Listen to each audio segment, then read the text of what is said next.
இருக்கிறார்கள். இதை அவர்கள் தவிர்க்க வேண்டும் என்பதை கடந்த தொடரிலே நாம் பார்த்தோம். இயற்கையாகவே அமைந்திருக்கக்கூடிய இந்த பேராசையிலிருந்து எப்படி விடுபடுவது? பேராசைப்படக்கூடாது என்று சொன்னால் உடனே பேராசைப்படாமல் இருக்க மாட்டாங்க.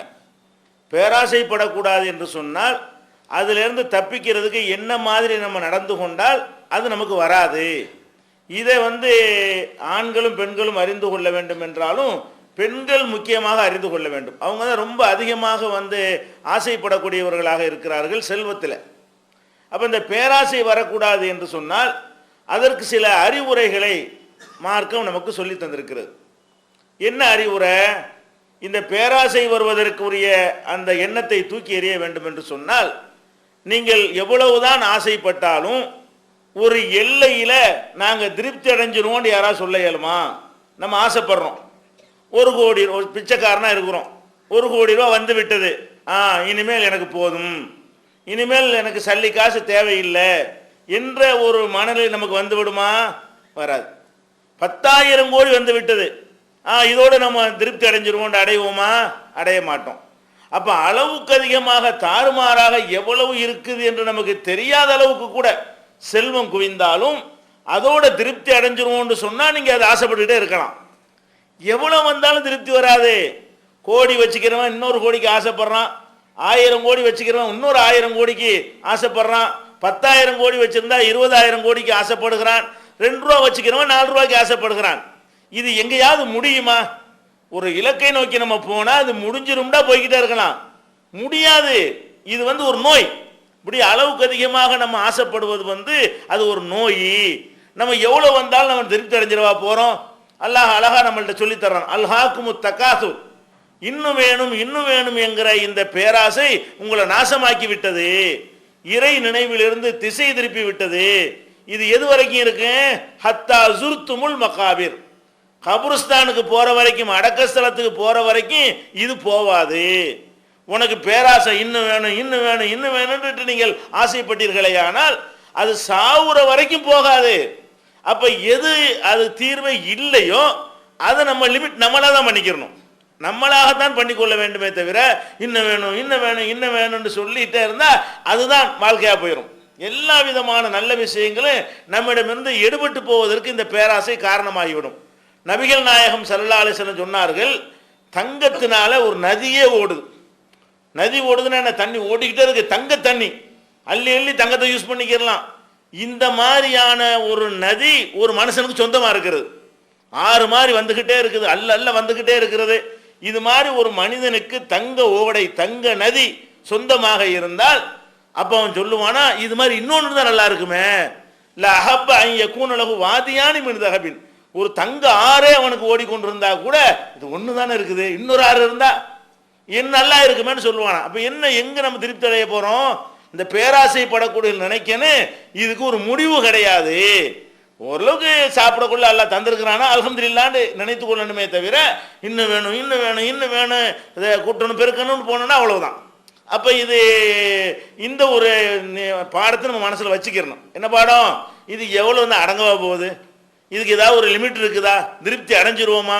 சோறு திங்கிறோம், கோடீஸ்வரனாக இருந்தாலும் அந்த அரைக்கப்படி சோறு தான் திங்க முடியும், பணக்காரனாக்க தின்னுகிட்டே இருக்க முடியுமா? அதெல்லாம் ஒரு லிமிட்டில் முடிஞ்சு போயிடும். அப்போ அணிகிறது இருக்குது, ஒரு டெய்லி ஒரு சட்டை அணிஞ்சா கூட 360 சட்டை தான் அணிய முடியும், அதுக்கு மேலே முடியுமா? அப்போ எல்லாத்துக்குமே ஒரு லிமிட் இருக்கிறது, இதுக்கு லிமிட் கிடையாது. இன்னும் வேணும் இன்னும் வேணும் இன்னும் வேணும்னு சொல்வதற்கு எவ்வளோ வந்தாலும் அடங்க மாட்டேங்குது, எல்லாமே அடங்கிடுது. உலகத்தில் எந்த விஷயமாக இருந்தாலும் போதும். கல்யாண வீட்டில் போய் தின்னுட்டு இருக்க முடியுமா? எத்தனை வகையான சாப்பாடா போதுன்றோமா இல்லையா? ஆரம்பத்தில் இந்த சட்டியை தின்னலான்னு சொல்லி உட்காந்தா கூட 2 இலை போட்டோன்னே என்ன ஆயிடுது, முடிஞ்சு போச்சு. அப்போ எல்லாத்துலேயும் நம்ம நிறைவடைஞ்சிடுறோம். ஆனால் இன்னும் வேணும் வேணும்னு இந்த ஆசை மட்டும் என்ன செய்யறது இல்லை, நிறைவடைவது கிடையாதுங்கிறத நம்ம கவனத்தில் கொண்டோம்னு சொன்னால், நம்ம ஓவராக தான் வீணாக்கிட்டு இருக்கிறோமோ, நிம்மதி நம்மளா கெடுத்துக்கிட்டு இருக்கிறோமோ அப்படிங்கிறத புரிந்து கொள்ளலாம். இரண்டாவதாக, இந்த பேராசையிலிருந்து விடுபடுவதற்கு இரண்டாவதாக நீங்கள் அறிந்து கொள்ள வேண்டிய ஒரு விஷயம், ஒரு மனிதன் எவ்வளவுதான் இருந்தாலும் அனுபவிக்கிறது தானே செல்வம். ஒரு எல்லைக்கு மேல் அனுபவிக்கலாது. ஒரு எல்லை வரைக்கும் தான் நீங்கள் என்ன செய்யலாம், ஒரு காரை வச்சுக்கிறங்க, 10 கார் வச்சுக்கிறங்க, ஒரு 2 அரண்மனை பங்களா வச்சுக்கிறங்க, இப்படியே போனாலும் கூட சில உங்களை அனுபவிக்கிற அவ்வளோதானே முடியும். அதுக்கு மேலே அதுக்கு மேலே இருந்தால் காப்பாற்றுறது தான் உங்கள் வேலையாக இருக்குமே தவிர மனிதனுக்கு அனுபவிக்க இயலுமா? எத்தனை ஆயிரம் கோடி பல்லாயிரம் கோடி வச்சுருந்தான்னு சொன்னால் அந்த கோடியை கொண்டு அவன் என்ன செய்ய இயலும்? என்ன செய்வாங்கிறேன். வாங்கி போட்டால் கூட ஒரு நாளைக்கே அது போய் பார்க்க இயலுமா? ஒரு நாளைக்கே போய் குடியிருக்க இயலுமா? 1000 அரண்மனையை கட்டி வச்சான்னு சொன்னால் டெய்லி ஒரு அரண்மனைக்கு போயிட்டு இருக்க முடியுமா? அப்போ எவ்வளவு இருந்தாலும் ஒரு எல்லை வரைக்கும் தான் நமக்கு அனுபவிக்க இயலுமே தவிர அதுக்கு மேலே அனுபவிக்க இயலாது.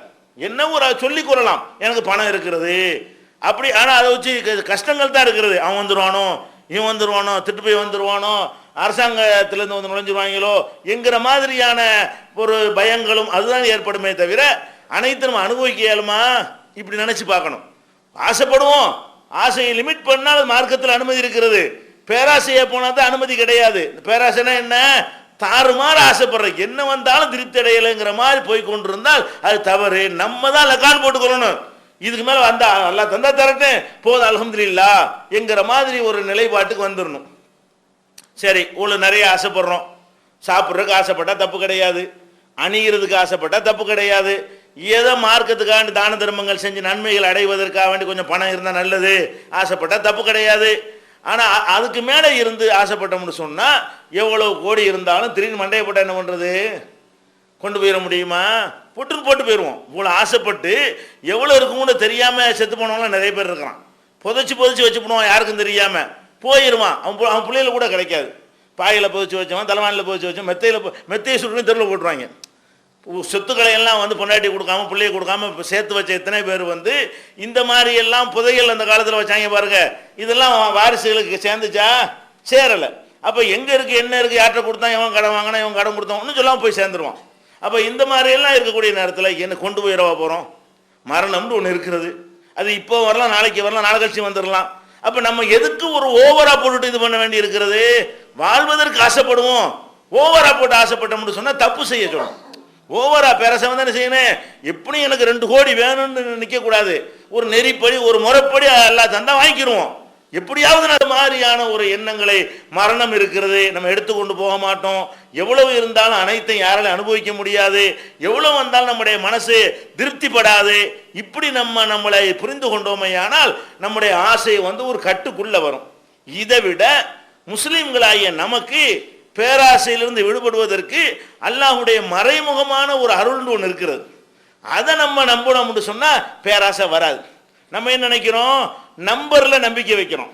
1000 பெருசா 10,000 பெருசாண்டா 10,000 பெருசுமோ, 1000 ரூபா பெருசா 10,000 ரூபா பெருசா, 10,000 ரூபா தான் பெருசு. நம்பர் மேலே நமக்கு மரியாதை இருக்குது. 100 பெருசா 10 பெருசாண்டா 100 பெருசுன்னு சொல்லுவோம். ஆனால் அல்லாஹ் என்ன பண்ணுறான்னு கேட்டால் மறைமுகமான ஒரு அருள்னு வச்சிருக்கிறான். 100ல் இல்லாத ஒரு அருள் வந்து 10ல் வச்சிருப்பான்ல. ஒரு ஆளுக்கு 100 ரூபாய் எல்லாம் கொடுத்துருவான். அந்த 100 ரூபாயை கொண்டு அவர் 4 பேர் குடும்பத்தில் வீட்டில் இருப்பாங்க, 4 பேருக்கு சாப்பிட முடியாது. ஒரு ஆளுக்கு அல்ல 10 ரூபாயை கொடுப்பான், 4 பேரும் சாப்பிடுவாங்க வயிறார. அப்போ 10 ரூபாயை கொடுத்து 4 பேர் சாப்பிடக்கூடிய 10 ரூபாயும் இருக்கிறது, 100 ரூபாயினால 4 பேர் சாப்பிட முடியாதும் இருக்கிறது. அப்போ இப்போ எது பெருசு? இப்போ 10 தான் பெருசு. 100 கொண்டு ஆகாத ஒரு காரியம் 10 கொண்டு ஆகுமையானால் அப்போ 10 பெருசா போகுது. அப்போ நம்ம நம்பரை மட்டும் பார்க்குறோம்.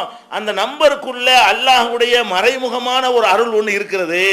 அல்லாஹ் நினைச்சான்னு சொன்னால் நம்ம கணவர் 100 ரூபாயை தரட்டுமே, அதில் அவன் பரக்கத்தை தருவான். 100 தேவைக்கு தானே ஆசைப்படுறீங்க, தேவைகளை பூர்த்தி செய்வதற்கான இன்னும் கொஞ்சம் வேணும்னு நினைக்கிறீங்க. இன்னும் கொஞ்சம் வேணுங்கிறது இன்னும் கொஞ்சம் ரூபாயை கொண்டு தான் நிறைவேறணுமா?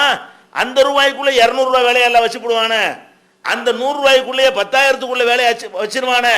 அப்போ முஸ்லீம்களாகிய நம்ம முதல்ல நம்ப வேண்டியது பரக்கத்து என்று ஒன்று இருக்கிறது. ஆனால் இந்த பரக்கத்தை அடைவதற்கு சில கண்டிஷன் இருக்கு, எல்லாத்துக்கும் கிடைக்காது. இந்த பரக்கத்தை அடைவதாக இருந்தால் அதுக்கு சில கண்டிஷன்கள்லாம் இருக்கிறது. அந்த கண்டிஷன் என்னன்னு நம்ம வழங்கி கொண்டோமோ அது மாதிரி நம்ம நடந்து கொண்டோமே ஆனால் நம்மளை அறியாமலேயே கிடைக்கிறது எவ்வளவா இருந்தாலும் அது நமக்கு மிச்சமாக இருக்கும். கொஞ்சமாகவே கிடைக்கலாம், அதில் மிச்சப்படும். ரொம்பவே கிடைக்கலாம், அது பத்தாமல் போயிடும்.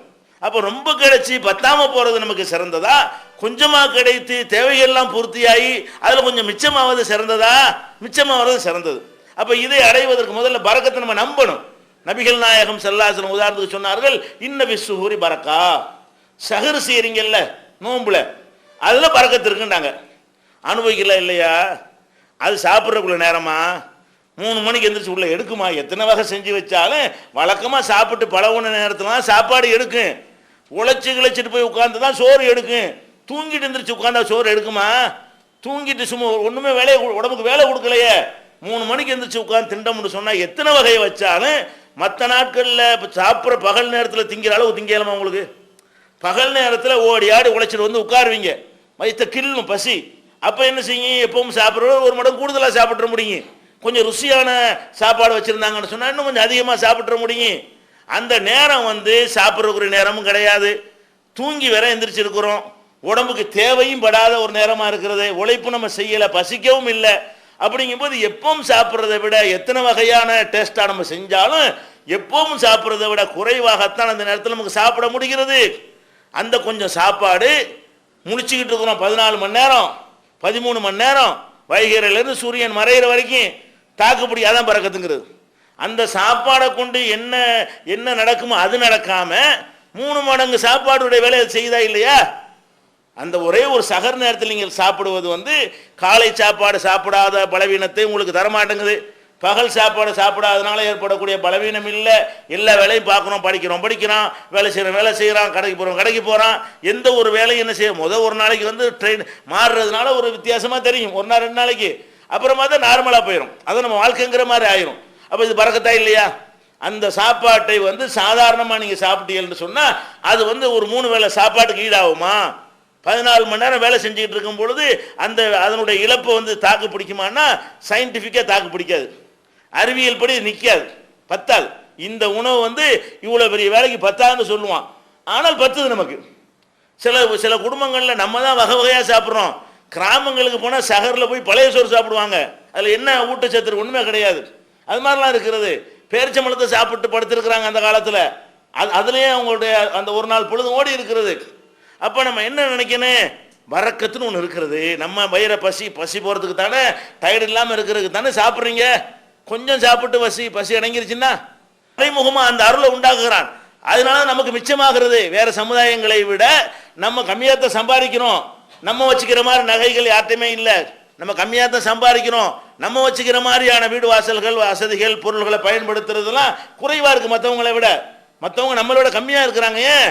மறைமுகமாக இல்லை, அருள் செய்கிறான். நம்ம நினச்சி பார்க்காத வகையில் ஒரு அருள் செய்கிறான். ஒரே ஒரு ஆம்பளை மட்டும் சம்பாதிச்சு 50 பேரும் சாப்பிட்றோம், கம்மியான சம்பாத்தியம், அதுக்குள்ள நம்ம எல்லா தேவைகளும் பூர்த்தி ஆகிறது. அப்போ இந்த மாதிரி ஒரு பரக்கத்து என்று ஒன்று இருக்கிறது என்பதை நாம் புரிந்து கொண்டோம்னு சொன்னால் வருவது கம்மியாக இருந்தாலும் அது கலங்க மாட்டோம். எப்போ அந்த பரக்கத்து எப்போ கிடைக்கும்? பரக்கத்துன்னா நம்ம ஒரு சில காரியங்கள் நம்ம செஞ்சால் தானே அது கிடைக்கும். முதலாவது எப்போ கிடைக்கும்னு கேட்டால் நபிகள் நாயகம் ஸல்லல்லாஹு அலைஹி வஸல்லம் சொல்கிறாங்க, இந்த பொருளாதாரம் இருக்கிற இது ரொம்ப வந்து கவர்ச்சியானது. இந்த காசு பணம் செல்வம் இருக்குது பாருங்களேன், இது ரொம்ப ஈர்க்கக்கூடிய, யாராக இருந்தாலும் ஈர்த்துரும். எவ்வளோ பெரிய நல்லவனாக இருந்தால் கூட அவனுக்கு ஒரு விலை வச்சு விலைக்கு வாங்கி போடலாம். ரொம்ப ஒழுக்கமானவன் நேர்மையான அதிகாரின்னு பேர் எடுத்திருப்பான், 1000 ரூபா கொடுத்தா வாங்க மாட்டான், 1 லட்ச ரூபா கொடுத்தா வாங்கிடுவான். 1000 ரூபாய்க்கு தான் விலை போக மாட்டானே தவிர 1 லட்ச ரூபாய்க்கு போகாமல் இருப்பானா? 1 லட்ச ரூபாய்க்கும் விலை போகலன்னா 10 லட்ச ரூபா கொடுத்து பாருங்க, அப்படியே வச்சிருவான். அப்போ வந்து அந்த தொகை பத்தலைங்கிறது தான் பிரச்சனையே தவிர வாங்காதவன் எவனுமே கிடையாதுங்க. அவ்வளோ ஈர்ப்பு இதில் இருக்கிறது, பணத்தில் அவ்வளோ ஈர்ப்பு, அவ்வளோ கவர்ச்சி இருக்கிறது. இதை பற்றி ரசூல் ஸல்லல்லாஹு அலைஹி வஸல்லம் சொல்றாங்க, ஒமன் அகதஹா பி இஸ்ராபி நஃப்ஸின் லம் யுபாரக் லஹு ஃபீ. எவன் ஒருத்தன் வந்து அதை வந்து பேராசையோட வெறியோட அதை போய் எடுத்துக்கொள்கிறானோ அவனுக்கு அல்லாஹ் பரக்கத்து செய்ய மாட்டான். யாருக்கு பரக்கத்து செய்வான்? அது கிடைக்கும். ஒரு 100 ரூபா கிடைக்குதா, இதானான்னு கேட்டான்னு வைங்க, பரக்கத்து இல்லையா? ரசூல் ஸல்லல்லாஹு அலைஹி வஸல்லம் சொல்றாங்க, பரக்கத்து வேணும்னா முதல்ல நீ நம்பனு, நான் மறைமுகமாக அந்த அருளை தர்றேன், நான் மறைமுகமாக அருளை தர்றேன்னு சொன்னா உனக்கு நம்பிக்கை இருக்கணும். அதுல அதுக்கு எப்போ நம்பிக்கை எப்போ வரணும்? உங்களுக்கு ஒரு 1000 ரூபா கணவர் கொண்டாந்து தர்றாரு, இதானாக்கு அப்படி போய் பத்தாது. அதுல எக்ஸ்ட்ரா அல்லாஹ்வுடைய அருள் நாங்கள் வராது. 1000 ரூபா தர்றாரு, அல்ஹம்துலில்லாஹ் அல்லாஹ் தந்தது போதுங்க, 2000 ரூபா வேலையை அது செய்யும், 10,000 ரூபா வேலையை செய்யும், 1 லட்ச ரூபா வேலையை கூட செய்யும். அப்போ நமக்கு வந்து அந்த பொருளாதாரம் கையில் என்னைக்கு நீ வாங்குறீங்களோ அப்போ நம்ம மனசு எப்படி மாறனே? அல்லாஹ் தந்தது நமக்கு நம்மளை படைக்க முந்தைய ரிஸ்க் எல்லாம் தீர்மானிச்சிருந்தா இல்லையா? அவன் தானே தர்றான், பொதுவானதாக இருக்கும். இதை கொண்டு நமக்கு என்ன ஆகணுமோ நமக்கு தெரியுதோ அவனுக்கு தெரியுமா இல்லையா? நமக்கு என்ன தேவைன்னு நமக்கு மட்டும் தானே தெரியும், அல்லாஹ்வுக்கு தெரியாதா? நமக்கு என்னென்ன எதிர்பார்ப்பு இருக்குன்னு உங்களுக்கு தெரியறோட அல்லாஹ்வுக்கு தெரியுமா இல்லையா? அப்போ அல்லாஹ்விடமிருந்து உங்களுக்கு ஒரு தொகை கிடைக்குமே, ஆனால் அல்லாஹ் கொண்டாந்து தருவான், மனுஷன் தருவான், புருஷன் தான் தருவாரு. அப்போ கணவரிடமிருந்து வேறு வகையில் உங்களுள்ள ஆண்களுக்கோ ஒரு பணம் கிடைக்குமே, ஆனால் அந்த பணத்தை பெறும்பொழுது என்ன செய்யணுமா? அதாவது போதும், இது அல்லாஹ் தந்தது எனக்கு போதும் என்று சொல்லி பெற்றுக்கொள்வாரையானால் யுபாரக்குலஹு ஃபீஹி, அந்த பணத்தில் அவனுக்கு பரக்கத்து செய்யப்படும். அப்போ இந்த பொருளாதாரத்தை கொண்டாந்து தரும்போது இப்படி எத்தனை பேர் நம்ம சொல்லியிருக்கிறோம்? லாபம் கணக்கு பார்க்குறீங்க, கடையில் கணக்கு பார்க்குறீங்க, 1000 ரூபா ஒரு மாதத்தில் கிடச்சிருக்குது, 1000 ரூபா தானா அப்படி சொல்லக்கூடாது. அல்ஹம்துலில்லாஹ் அல்லா 1000 ரூபா தந்துருக்கிறான், 1000 ரூபா அல்லா தந்துருக்கான், எனக்கு போதும், அல்லாவுக்கு நன்றின்னு சொல்லிவிடணும். அதில் என்ன செய்யுங்க, உங்களுக்கு தேவைக்கு தானே காசு, உங்களுக்கு என்னென்ன தேவைங்கிறது அல்லாவுக்கு தெரியும். இந்த 1000 ரூபாயில் அவ்வளவு நிறைவேறும். கிடைச்சது 1000 ரூபாய் இருந்தாலும் உங்களுடைய தேவைகள் எல்லாம் 10,000 ரூபாய்க்கு தானே ஆசைப்பட்டீங்க, 10,000 ரூபாயில் என்ன நடக்குமோ அதெல்லாம் விட கூட நடந்துவிடும். அப்போ கிடைக்கும் என்ன செய்யறது, ஒன்றுமே இல்லை அல்லான்னு தரல, கையில் விட்டுட்டான், அம்பௌண்ட் விட்டுவிட்டான், 500 தான் கிடைச்சு இன்னைக்கு, இப்படின்னா முடிஞ்சு வச்சு கதை. அல்ல என்ன பண்ணிடுவான், அது 500 ரூபா வேலையே செய்யாது. 500 ரூபா தான் கிடைச்சுன்னு சொன்னால் 500 ரூபா 50 ரூபா வேலையை கூட செய்யாது. அப்போ நம்ம எப்படி நம்மளை மாற்றனே பரக்கத்தை நம்ம ஆசைப்பட்டோம் என்று சொன்னால் நம்ம அதை நம்பணும், நிசமாக நம்பணும். நிசமாக அல்லாஹ் ஒருத்தன் இருக்கிறான், அவன் பரக்கத்தை ஒன்று செய்வான், நம்புறவனுக்கு இது ஒரு பெரிய பிரச்சனையா? நீ என்ன நம்பல, உனக்கே அல்லாஹ் பரக்கத் செய்கிறான், உனக்கே நம்பிக்கை இல்லை பரக்கத்தில், அப்படியே மறைமுகமாக உனக்கு கொண்டாந்து அருள் செய்யணும். இந்த மாதிரி நம்ம எடுத்துக்கொள்ள வேண்டும். எந்த ஒரு பிரச்சனையை தந்தாலும் ஒரு லட்ச ரூபாய் எல்லாம் தந்துவிட்டான், 2 லட்சம் ரூபாய்க்கு நோயை வச்சுவிட்டான்னு என்ன பண்ணுவீங்க? நீங்கள் நினைக்கிறீங்க 1 லட்ச ரூபா பெருசுண்டு, 1 லட்ச ரூபாய் பண்ணி தந்துவிட்டு கிட்னி ஃபெயிலியர் ஆகிவிட்டா 2 லட்ச ரூபா இன்னொரு 1 லட்ச ரூபா கடன் வாங்கி செலவு பண்ணணும். இது தேவையா நமக்கு? அல்லாஹ் 1 லட்ச ரூபாயும் தராம 2000 ரூபா தந்து கிட்னி ஃபெயிலியர் இல்லாம ஆக்கியிருந்தா 1 லட்ச ரூபா மிச்சம் இல்லை. இப்ப தந்தது 2000 ரூபா, ஒருத்தனுக்கு 1 லட்ச ரூபாய் எல்லாம் கொடுத்தான், 1 லட்சத்தை கொடுக்கும் போது 2 லட்சத்துக்கு நோயையும் கொடுத்து விட்டான். இன்னொருத்தனுக்கு 2000 தான் கொடுத்தான், அந்த 2 லட்சம் நோயை கொடுக்கல. யாரு இதுல லாபம் அடைஞ்சவன் யாரு? இப்ப இதுல யார் அதிக பரக்கத்தை அடைஞ்சவன், அதிக செல்வம் உள்ளவன்? இப்ப யாரு? 1 லட்சம் வாங்கினவன் 1 லட்சம் கடனாளியா போயிடுவான். நாளைக்கு இந்த 2 லட்சம் ரூபாய்க்கு உள்ள வைத்தியத்தை பண்ணிட்டான்னு சொன்னா இன்னும் 1 லட்ச ரூபாய் கடனை வாங்கி ஒன்னும் போய் இன்னும் ஒன்று தலைக்கு மேல கடனா நின்றுட்டு இருக்கேன். 2000 ரூபா வாங்கினவன் அப்படியும் செலவழிப்பான், அப்படியும் அனுபவிப்பான், டாக்டர் கொடுக்க தேவையில்லாம போயிடும். இப்ப 2000 பெருசா, அந்த 1 லட்சம் பெருசா? நம்ம யோசிச்சு பார்க்கணும். நம்ம 1 லட்சம் தான் பெருசு நம்ம சொல்லுவோம், அல்லாஹ் நினைத்தால் 2000 பெருசாக்கி விடுவான். அப்ப அந்த சில தேவைகள் தலைக்கு மேல சில தேவைகள் எல்லாம் வச்சு நாசமாக்கி விடுவான், ஒண்ணுமில்லாம ஆக்கிடுவான். எத்தனை சகோதரர்கள் நீங்க பார்க்கணும், ரொம்ப குறைந்த வருமானத்தை பெற்றுக்கொண்டு யார்கிட்டையும் கடை வாங்காம வாழ்ந்து கொண்டிருக்கிறார்கள்.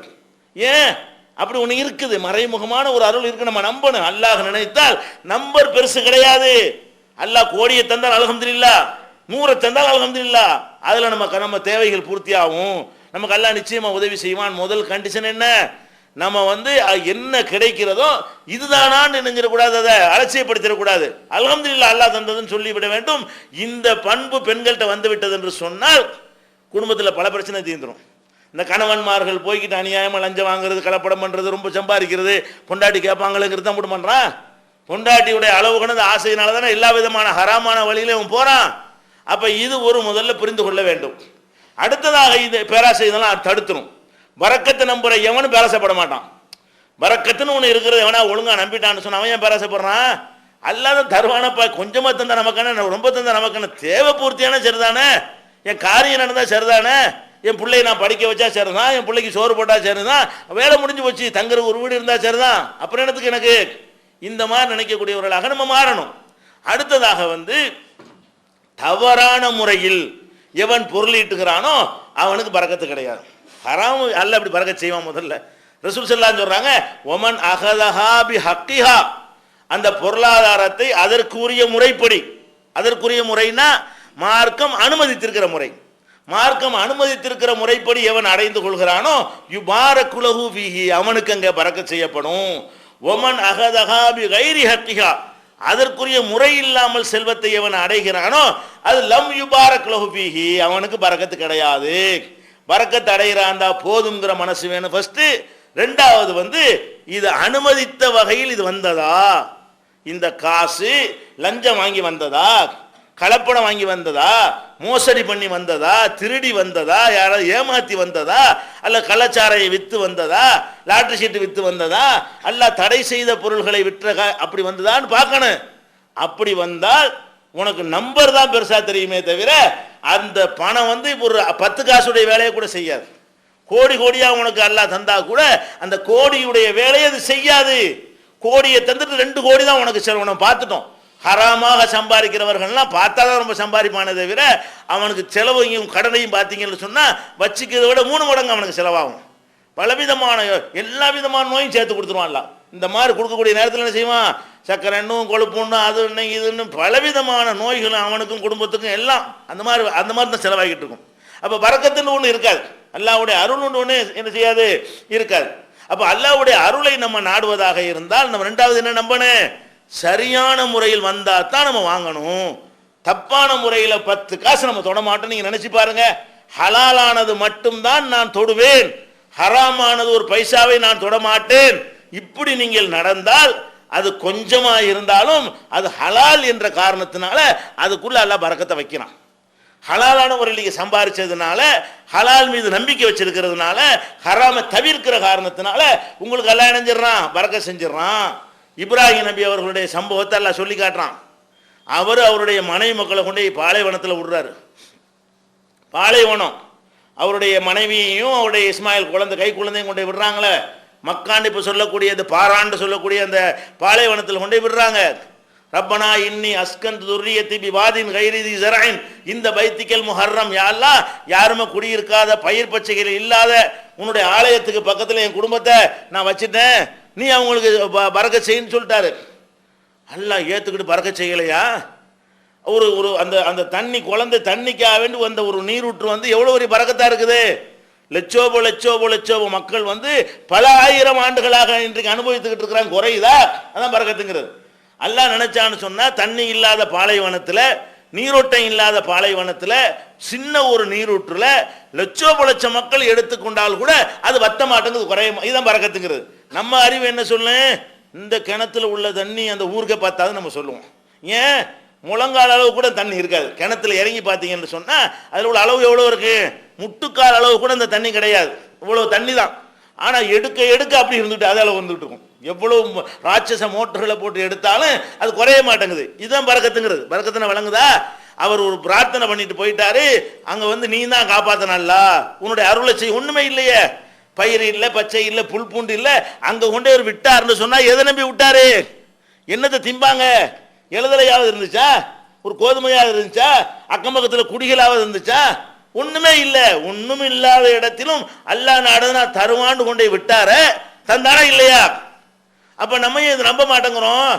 அப்ப நம்ம இப்படி நம்பணும். அல்லாஹ் நாடி விட்டால் எவ்வளவு குறைவானது தந்தாலும் எங்களுக்கு பரக்கத் செய்வான்னு இந்த பெண்கள் நினைச்சு பாருங்க, பல பிரச்சனை சால்வ் ஆயிரும். குடும்பத்தில் உள்ள சண்டை சச்சரவு எல்லாத்துக்கும் காரணமே என்ன? பத்தலைங்கிறது தான் காரணமே. நிறைய பஞ்சாயத்துகள் பார்த்தீங்கன்னு சொன்னால் வேறு வேறு விஷயங்கள்லாம் நம்ம குறைவாக தான் இருக்கேன். அதிகமான பிரச்சனை என்னன்னு சொன்னால் போதுமானதா இல்லை, இதுதான் விவகாரமாக இருக்கிறது. போதுமானதா இல்லைன்னா வச்சுக்கிட்டும் கொடுக்காம இருக்கு, அதெல்லாம் தனி விஷயம், அது ஒரு தனியாக செக்ஷன் நம்ம முதல்ல பேசிட்டோம். ஆனால் இல்லாதவனையும் போட்டு கசக்கிறது, எப்படியாவது நீ அதிகமாக சம்பாரிச்சிடுவா விரட்டுறதெல்லாம் இருக்கா இல்லையா? இந்த தன்மைகள்ல நம்ம என்ன செய்யணும், விடுபட வேண்டும். இந்த மாதிரியான ஒரு நம்பிக்கை இருக்கக்கூடாது. ஹராமானது நம்ம அடையக்கூடாது. போதும் என்ற மனசோட எதையும் பெற்றுக்கொள்ளணும், பத்தாதுங்கிற எண்ணத்தோட பெற்றுக்கொள்ளக்கூடாது. இப்படி எல்லாம் நம்ம நடந்து கொண்டோம்னு சொன்னா அல்லாஹ் என்ன செய்வான், நமக்கு பரக்கத் செய்வான். இந்த பரக்கத்தை சரியா புரிந்து கொண்டோமையானால் பேராசை நம்ம மட்டும் விலகிறோம். பேராசை விலகிருச்சுன்னு சொன்னா இருக்கிறத கஞ்சியோ கூழ குடிச்சா கூட அவ்வளோ சந்தோஷமா வாழ்வாங்க, எந்த குழப்பமும் இல்லாமல் வாழ்வாங்க. அவன் நிம்மதியாக இருந்தால் நீங்கள் நிம்மதியாக இருக்க முடியும். நீங்கள் பேராசைப்பட்டு அவனை சந்தியில் எடுத்து விட்டு போயிட்டீங்கன்னா அவன் நிம்மதியாக வீட்டுக்கு இருக்கமா, வீட்டில் வரமாட்டானே, அவனுக்கு சந்தோஷம் இருக்காத, அவனுக்கு சந்தோஷம் இல்லாட்டி நீங்கள் சந்தோஷமாக இருக்க மாட்டீங்களே. இப்படி எல்லாம் கணக்கு பண்ணி பெண்கள் இந்த காசாசையை, பொருளாசையை, அடுத்தவர்களை பார்த்து நகைக்கு ஆசைப்படுறது, அடுத்தவர்களை பார்த்து மங்களாக்கு ஆசைப்படுறது, அடுத்தவன் மாதிரி எனக்கு கார் வேணும்னு ஆசைப்படுறது, இதை விட்டுப்புட்டு உங்களுக்கு ஏற்றவாறு, உங்களுடைய கணவருடைய வருமானத்துக்கு ஏற்றவாறு உங்க வாழ்க்கை அமைத்துக் கொள்வோம்னு நீங்க நினைச்சு பாருங்க, எல்லா காரியமும் நிறைவேறும். எல்லாம் அற்புதமான முறையில் அல்லாஹ் பூர்த்தியாக்கி தருவான். இன்னும் பெண்கள் மீது சுமத்தப்பட்ட கடமைகள், இந்த குடும்ப வாழ்க்கையில் அவர்கள் செய்து கொண்ட ஒப்பந்தத்தில் அவர்கள் மீது சுமத்தப்பட்ட கடமைகள் இருக்கின்றன. அடுத்தடுத்த வாரங்கள் அதை பார்க்கலாம். திருக்குரான் தமிழாக்கம் பி ஜெய்னுலாபிதீன் அனைவருக்கும் புரியும் எளிய நடை, தேவைப்படும் வசனங்களுக்கு தெளிவான விளக்கங்கள், கலை சொற்களின் விளக்கங்கள், திருக்குரான் எவ்வாறு அருளப்பட்டது, எவ்வாறு தொகுக்கப்பட்டது என்பது குறித்து முழுமையான விளக்கம், நபிகள் நாயகம் ஸல்லல்லாஹு அலைஹி வஸல்லம் காலம் முதல் இன்று வரை குர்ஆன் பாதுகாக்கப்பட்ட வரலாறு, திருக்குரான் இறைவனின் வார்த்தைகள் என்பதற்கான அடுக்கடுக்கான ஆதாரங்கள், முந்தைய பதிப்புகளை விட மெருகூட்டப்பட்ட செய்திகள், கூடுதலான பக்கங்கள், அழகிய வடிவமைப்பு, உயர்தரமான பைண்டிங். விலை ரூபாய் 300 மட்டுமே. வெளியீடு மூன் பப்ளிகேஷன், நம்பர் 83/3, முதல் மாடி, மூர்தரு, மண்ணடி, சென்னை 1. போன் 65690810. அஸ்ஸலாமு அலைக்கும்.